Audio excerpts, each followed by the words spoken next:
De nouvelles règles européennes entrent en vigueur cette semaine afin de renforcer nos droits en matière de protection des données. Ce texte, appelé aussi RGPD, doit faciliter l'accès à nos informations détenues par les entreprises. De leur côté, les sociétés doivent être plus transparentes sur notre consentement lorsque nous naviguons sur leur site. Après différents scandales comme celui de Cambridge Analytica, beaucoup approuvent cette réglementation. Mais à quel point faites-vous attention? Savez-vous que vos données personnelles sont utilisées? Prenez la fonctionnalité Google Timeline par exemple. Si vous ne changez pas les paramètres de votre téléphone, cette fonction vous suivra à la trace et enregistrera les dates et les lieux de vos mouvements. Rob Heyman est chercheur à la VUB, l'Université flamande libre de Bruxelles. Nous avons mené avec lui une petite enquête pour voir à quel point les gens s'intéressent à l'usage de leurs données personnelles.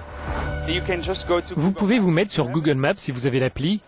Concrètement, ce que vous allez voir maintenant, c'est votre historique selon Google. Tous les endroits où vous avez été et aussi quand vous prenez des photos, cela indique votre localisation.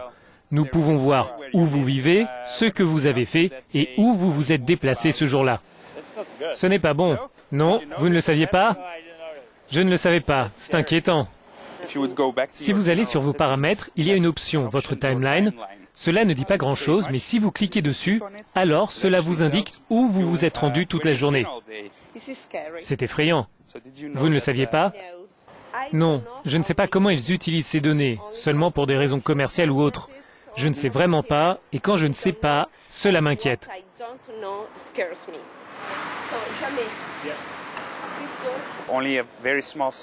Seulement un très petit nombre de personnes fait vraiment attention et fait l'effort de savoir si leur smartphone enregistre des données.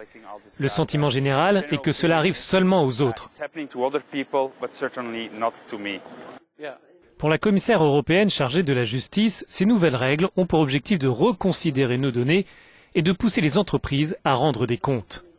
Ce sont des règles importantes qui permettent aux gens de reprendre le contrôle de leur vie privée avec leur consentement. Ce ne sont plus des objets faciles à manipuler comme une foule dont vous pouvez monétiser les données personnelles, que vous pouvez vendre parce que c'est la situation actuelle, et l'Europe devait réagir.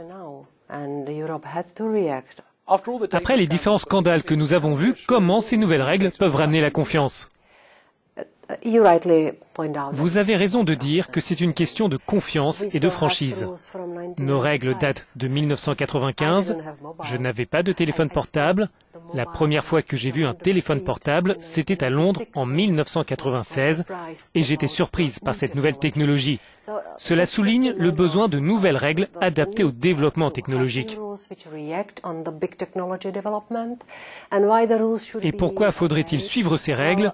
De façon très pragmatique, je peux commencer par les sanctions, car le RGPD va assurément devenir un facteur dissuasif contre les abus concernant les données personnelles. Comment allez-vous pousser les gens à ne pas cliquer automatiquement sur OK et à lire les astérisques?